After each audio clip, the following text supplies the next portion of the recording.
makers of Clippercraft clothes for men, and 924 leading retail stores from coast to coast present the world's most famous detective, Sherlock Holmes.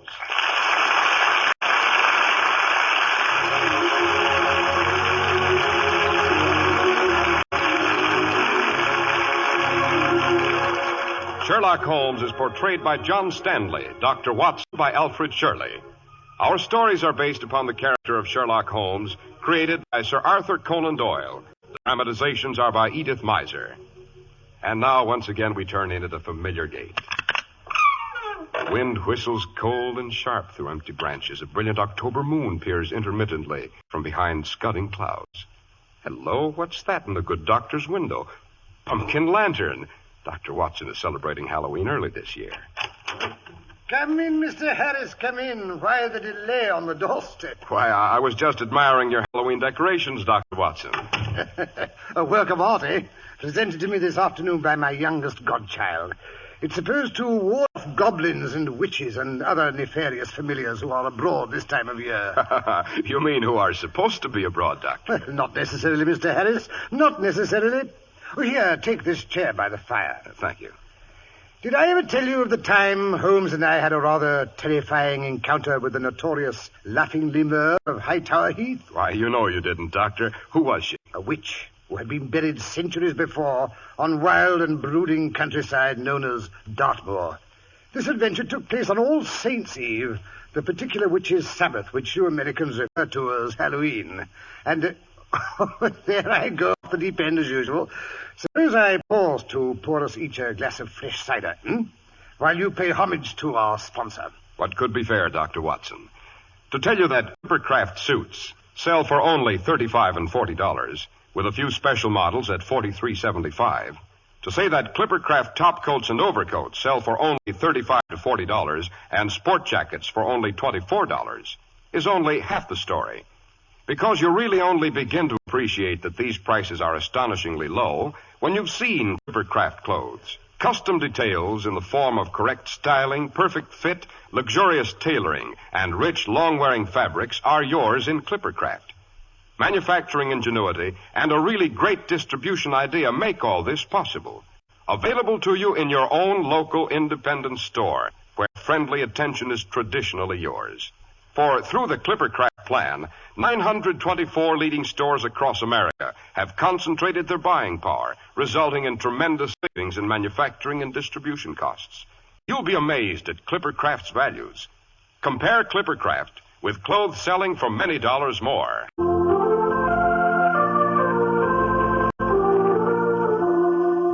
And now, Dr. Watson, to return to the witch on the moors. Oh, right.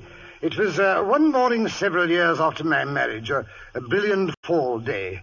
The last day of October, to be exact. Mary and I had just finished our matutinal Finn and Harry when a violent jangle at the front door bell heralded a telegram from my erstwhile partner in crime, Mr. Sherlock Holmes. As nearly as I can remember, it ran, if convenient, meet me Paddington Station, 10:15. If inconvenient, come anyway. Bring service revolver. Don't suppose you have any silver bullets. Silver bullets? What was the meaning of that inquiry, Doctor? As a matter of fact, that was my first question after Holmes had settled himself in the corner of our railway carriage.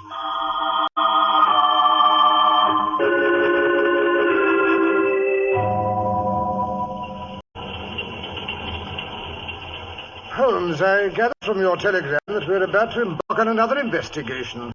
A dangerous one, judging from the fact that you wish me to bring my revolver. But why the facetious inquiry as to the silver bullets? Because it's a common superstition among the natives of the moors of Devonshire that the evil spirits who are bound there can only be killed by a silver bullet. Who's interested in native superstitions? We are, Watson. We've been urgently summoned by Sir Lionel Fenwick of Fenwick Hall, because a long-dead ancestress of his is supposed to be on the prowl. It seems she's not only playing all sorts of outrageous pranks, but actually threatening the safety of his infant son, born only 2 weeks ago. In other words, Watson, we're not on the trail of a common criminal. This is a witch hunt.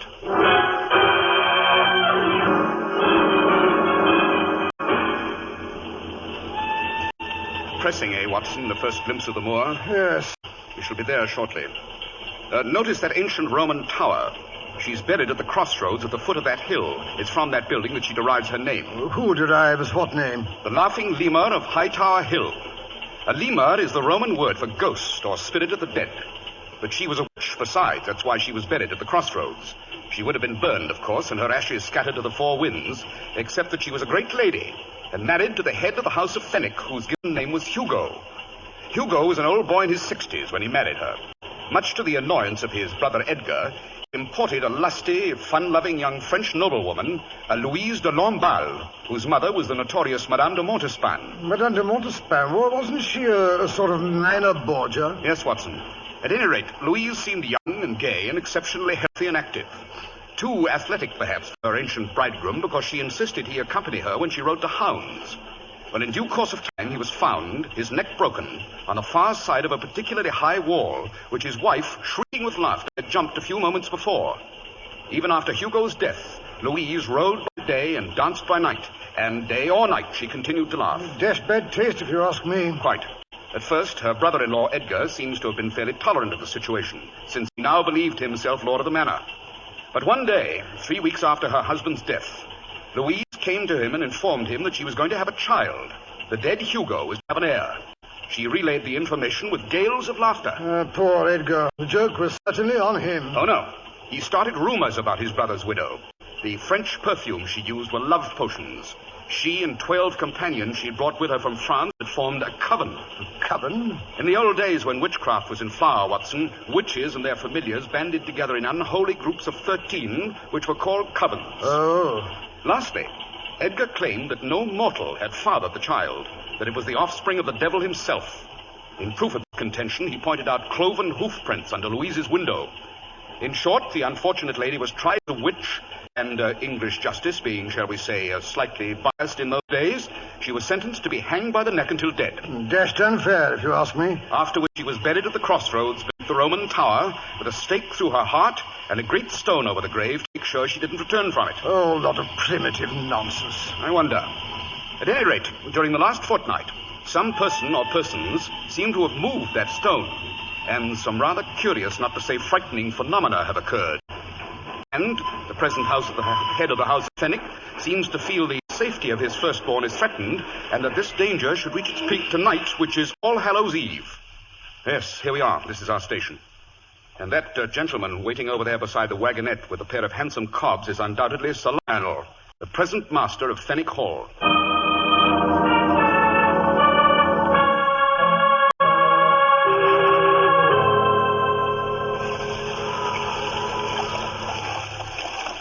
Keep the rug tucked over your knees, gentlemen.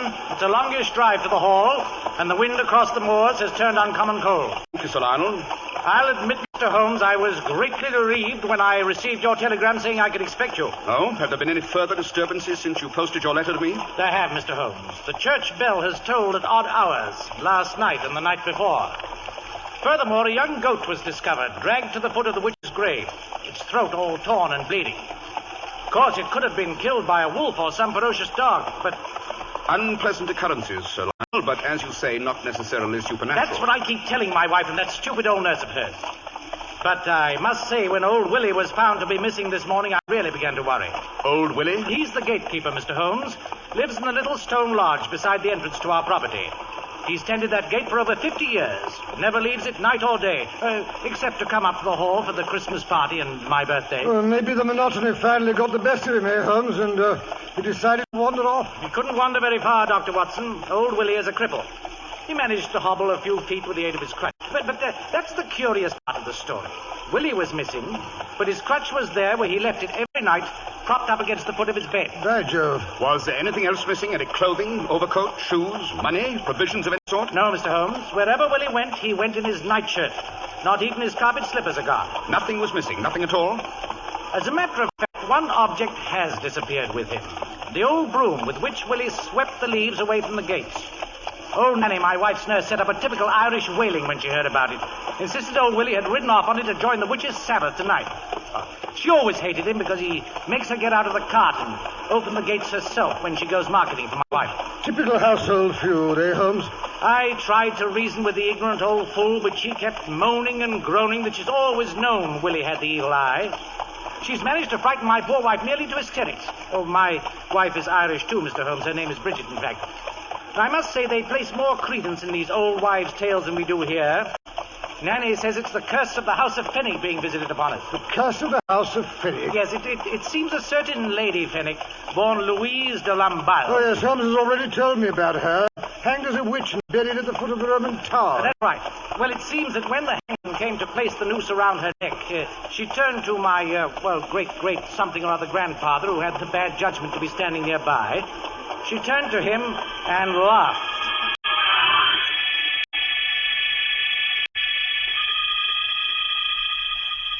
But my dear brother Edgar, a silken rope. Que c'est charmant. You think this is the end of Louise de Lamballe, but you're so very mistaken. You do not let me live to have my first child, and so I say, I will not let your first child live. No, nor the first child of any of the great house of Fenwick. Louise shall come back from the grave. She shall come back and take them all.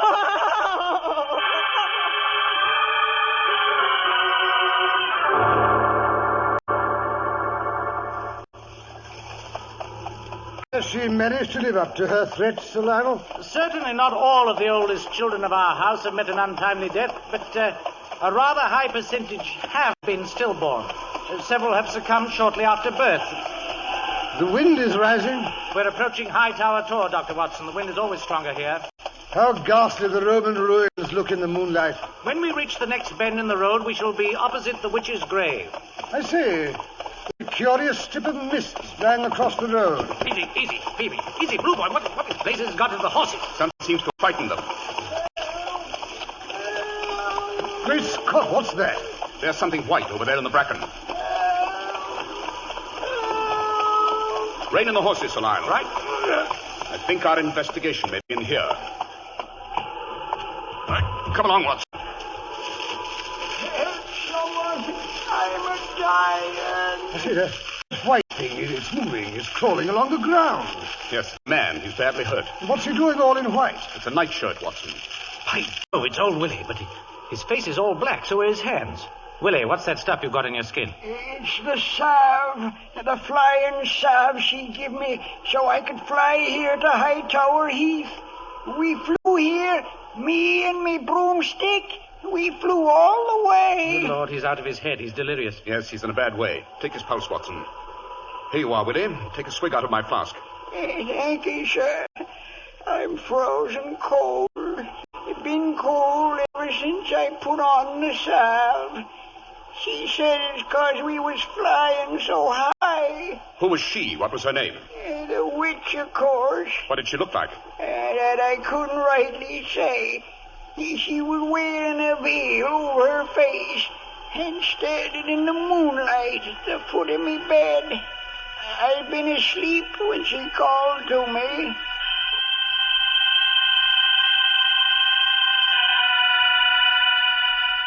Wake up. Wake up, Willie Malloy. You? Who be? Someone who can make you dance. Someone who can make you fly. You've always wanted to dance, haven't you, Willie?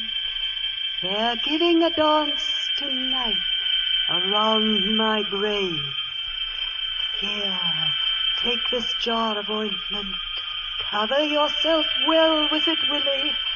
Cover your old broomstick. It will make you fly. I'd like that. Free like a bird. I'd like to fly. Then rub on the ointment. I'll wait for you outside. We'll fly to the tower and dance together around my grave.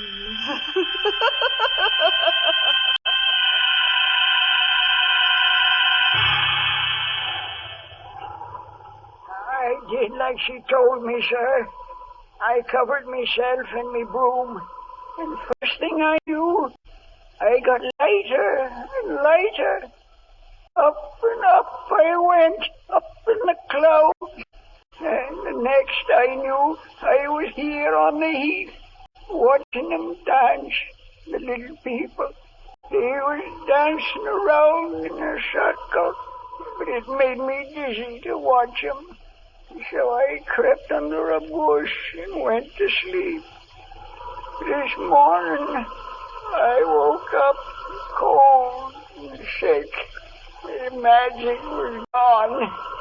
I couldn't fly, and I couldn't walk. Poor old boy. Hello. His pulse. It stopped. Holmes, give the brandy. Willie, don't give up now. I'm afraid he has, Watson. Yes, he's dead all right. Dead of narcotic poisoning and one of the most despicable tricks I've ever encountered. Mr. Holmes, what do you mean? I shall be able to answer that question more accurately, Sir Lionel, after I've had a chance to analyze the ointment that's smeared on this broomstick beside the body. What? Bring it along, Watson. Be careful you don't smear it on your clothes. The moon's rising above the hill. How white the crossroads look. Yes, this is where the witch is buried. I say, look here, all around. The heather is trampled down in a large ring. Great Scott, there was a dance here last night. Look at these footprints in this damp spot. Small footprints.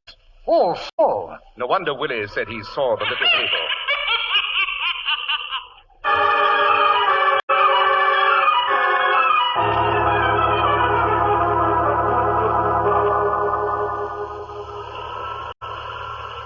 Here we are, gentlemen. This is Fenwick Hall. Is that you, Lionel? Rachel, my dear, I've brought Mr. Holmes and Dr. Watson. Thank heaven for that. It's time we had someone with intelligence to bring order into this hysterical household. Gentlemen, this is Rachel Conway, my cousin. How do you do? She used to keep house for me before my marriage, and she very kindly consented to return while my wife, Bridget, was having her baby. And a good thing I came back. Bridget hasn't stepped a foot out of her bed since the child was born. She won't even try. Maybe she might, if you'd go away where you belong. That will do, Nanny. What's that horrible stench? They've both moved into the nursery with the baby, Nanny and Bridget. She's had her bed brought downstairs, Lionel. They've been burning powders and drawing magic circles round the crib all afternoon. It's a wonder the baby isn't suffocated. Sure, and something's got to be done to protect the poor little one's soul from the ghouls and ghosties. His father won't give him a proper Christian christening. No, he must wait till the bishop gets back from Scotland. So it's up to his old nanny to protect him from the witches. You seem to be an expert on witchcraft, May. Sure, I am that. Me part of Ireland's alive with them. No doubt. But at the moment, I'm more interested in finding out what this stuff is on the handle of this broomstick and discovering which one of the women in this household has been visiting the witch's grave. How can you tell that, Mr. Holmes? Tomorrow morning, Dr. Watson and I will search the room of every woman in this house. Whatever for, Mr. Holmes? It was a woman who lured Willie to the crossroads last night. No one can wander over the heath without collecting evidence of it on his or her clothing, mud on the shoes, bracken on the coat or cloak. By the way, Sir Lionel, do you suppose I could speak to your wife a moment before she goes to sleep? That she cannot. She's asleep already. Really? I'd have thought she'd be too concerned over her son's safety to doze off. Tonight of all nights. They gave her a sleeping potion. They put it into her tea at supper. I see. You said the nursery was down here on this floor, I believe. That's right, Dr. Watson. But surely if the child is in danger, it would be best to move him off the ground floor. What he's in danger from can come through locked doors. He'll be in danger till he's christened. That's when the witches try to snatch him.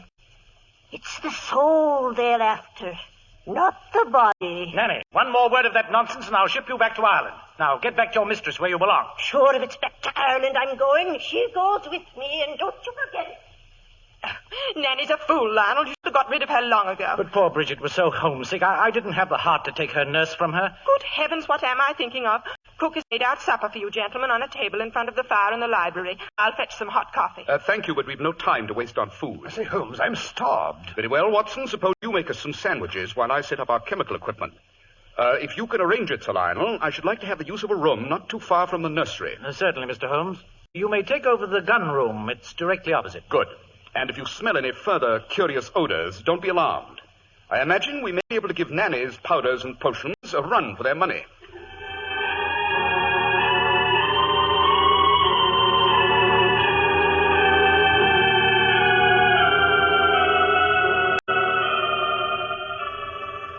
Now, Watson, let's see what we've discovered in this confounded salve. Hog's fat, water, hemlock, aconite, blood. Probably from a rat or bat. I can't determine that without a more powerful microscope. Cinque foil, deadly nightshade, and soot. Fine collection of poisonous ingredients, eh, Holmes? The interesting thing, Watson, is that they're all well-known ancient poisons. The aconite and deadly nightshade, or belladonna, being particularly potent. Why, belladonna's a violent delirium. No wonder poor old Willie thought he was flying. Yes, Watson, the salve that was used to anoint Willie and his broomstick was undoubtedly a medieval witch's formula for flying ointment. You don't really believe in things like that, Holmes? No, Watson, I don't think Willie actually flew from here to the Roman Tower. But he was undoubtedly under the impression that he'd done so. He was probably transported in a cart or carriage. But why should anyone want to poison Willie, take him across the moors and leave him to die? I don't think the intent was to harm him as much as it was to frighten him.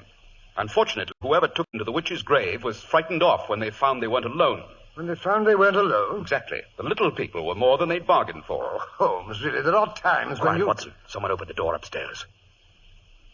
Turn out the lamp. That's right. I didn't hear anything. Yes. Someone's coming along the upper hallway. I thought my remark about searching the rooms tomorrow might lead to something. If any of the women in this household have anything to hide, you may depend on it they'll try to get rid of it tonight. Someone's coming down the stairs. Yes, judging by her step, it's a woman. She's heading for the library. Stay here, Watson. Keep your eye on the nursery door. I'm going to follow her. I wouldn't throw those papers in the fireplace, Miss Conway. Mr. Holmes. If you'll allow me to take one look at them. I'd rather die. Very well. Suppose I tell you what those envelopes contain. Some early photographs of Sir Lionel and letters from him. But they're not love letters. You must believe me, they're not. I do believe it, Miss Rachel. You were and still are in love with him. The affection has never been returned. Is that right? Yes, Mr. Holmes. But Lionel doesn't know how I feel. He doesn't know I've kept his letters. Please don't tell him. It would kill me if he found out. I've kept many secrets in my time, Miss Rachel. I believe there's room for one more. Mr. Holmes, I don't know how to thank you. Don't try. And for goodness sake, go out to the kitchen and make yourself a cup of tea. Make some for Watson, too. I will, Mr. Holmes. Oh, I will. Holmes, come quickly. The old nurse slipped out of the nursery. She's gone upstairs. Calm yourself, Watson. We'll catch her on the way back. Yes, I wonder what she'll bring with her. Strange how old houses creak at night. Quiet, Watson. Yes, she's coming back. She's reached the head of the stairs. Now she's stopped 2 steps down. So that's her little game, is it? Very interesting. Yes, here she comes down the rest of the way. Strike a match, Watson. Now then, Nanny, what's that you've got in your hands? A ball of twine and a pair of shoes. Why not? My lady's shoes it is. Forgot to shine them. So you did. Muddy, aren't they? Let me see them. You go to the devil. Well, I'll be... Yes, Watson, as I suspected, Lady Fenwick wasn't as bedridden as she wanted people to believe. Sometime during the last 24 hours, she's been out on the moors. That red clay on her boots is rather prevalent at the foot of High Tower Hill. You mean she's been pretending to be the ghost? Holmes, it's midnight. The witching hour. Help the baby! Save the baby! Nanny! Bridget, I'm coming! Lionel, for the love of heaven, stay up there! Come downstairs, Sir Lionel, if you value your neck. Bridget, Mr. Holmes, what's happening down there? Light the lamp, Watson. That's better. Now, Sir Lionel, if you'll investigate the second step from the top. Huh? Good Lord.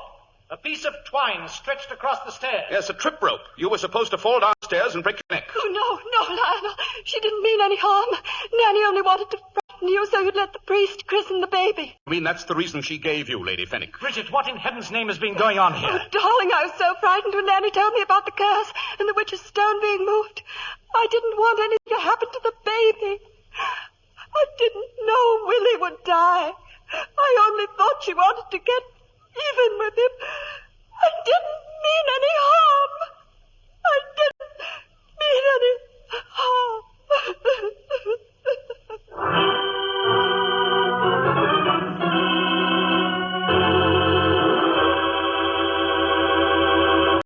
Wow, I'll say that was a spine chiller, Dr. Watson. Appropriate for Halloween, don't you think? But look now, why did old lady want to Oh, cause... Mr. Harris, before I explain all that, suppose we show our gratitude to the people who make this program possible. A very sound idea, Dr. Watson. It's quite a shock when you're face to face with Clippercraft clothes. I mean, an extremely pleasant shock. For even experts are amazed at Clippercraft values. Without the sacrifice of quality, you can buy really fine Clippercraft clothes. for far less than ordinary clothes cost elsewhere. In a pleasant atmosphere at your own local independent store where you get friendly personal attention. Clippercraft has delivered the goods in more ways than one. Through the famous Clippercraft plan, 924 leading stores from coast to coast have concentrated their buying power. The result is exceptionally fine quality at exceptionally low prices. Remember, Clippercraft suits are only $35 and $40, with a few special numbers at $43.75. Top coats and overcoats are only $30 to $40, and sport jackets only $24. Selling beautifully tailored, expensive clothes at inexpensive low prices at the nation's finest independent stores is the great big idea behind the Clippercraft plan. That's why men who know insist on Clippercraft clothes. So be sure to visit the Clippercraft store in your city. The leading stores in the metropolitan area that bring you Clippercraft clothes are Saks 34th, Broadway at 34th Street, Manhattan, Abraham and Straus, Brooklyn, the Boulevard Men's Shop, Kresge, Newark, New Jersey, and the B&B Clothes Shop, 16408 Jamaica Avenue, Jamaica. These great, courteous, and friendly stores are proud to add their names to that of Clippercraft in the label of your suit, top coat, sports jacket, and overcoat.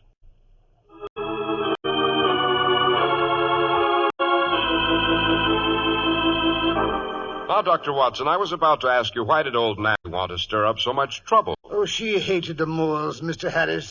She hated Willie and she hated Sir Lionel. She was a thoroughly warped personality. Holmes suspected her immediately, of course, when he smelled the hocus-pocus powder she'd been burning in the nursery.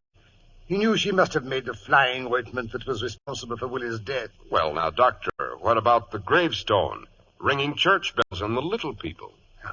Who is it plays Halloween pranks, Mr. Harris? You mean children? Right. Holmes realized that when he saw the size of the footprints on Hightower Heath. Well, I'm blessed. I hope so, I'm sure. Now, let me see. Next week I'll tell you how Holmes and I investigated the case of a little governess whose employer agreed to pay her extra wages because she was willing to cut off her hair and wear a bright blue dress. Sounds like rather curious requests, Dr. Watson. Why was she asked to do those things? That question led Holmes and myself to visit a decidedly sinister country place called the Copper Beeches. We found a most unexpected answer in the attic.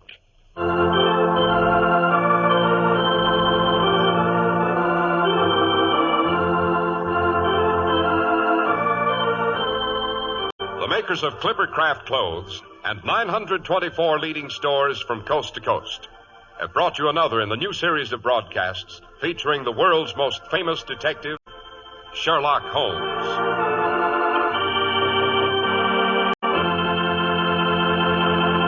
Sherlock Holmes is produced and directed by Basil Lochran, with special music by Albert Berman.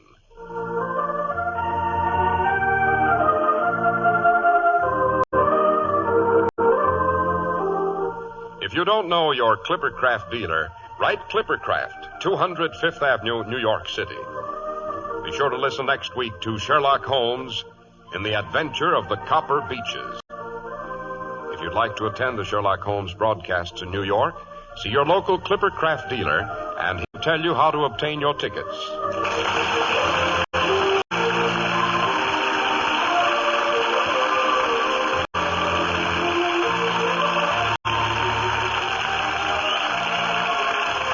This is Cy Harris speaking for Clippercraft Clothes. This is the Mutual Broadcasting System.